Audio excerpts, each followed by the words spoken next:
Keyin o'sha abuzer telefon ko'tarmay qo'yadi. Siz telefonga qarab o'tiraverasiz, onlayn bo'ladi, javob bermaydi. Siz unga zor bo'lasiz, muhtoj bo'lasiz, hozir keraksan deysiz, ichingizdan gapirasiz, bo'lishi mumkin emas. Juda ham qiyin holatda bo'lsa kerak, bo'lmasa javob berar edi, har doim javob bergan deysiz.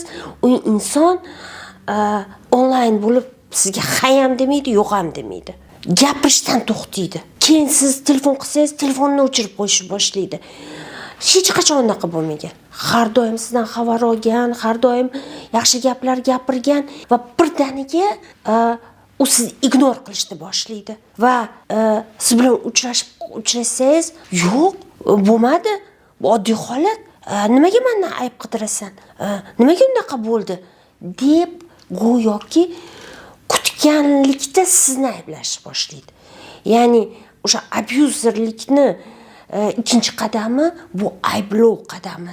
Sizdan ayb topish va sizni ayblash qadami. Siz yana bir marta o'zingiz aybdorligingizni tan olib, u inson yaxshi, demak xato menda ekan, demak men o'zim to'g'rilab olishim kerak ekan degan fikrlarga kelib qolasiz.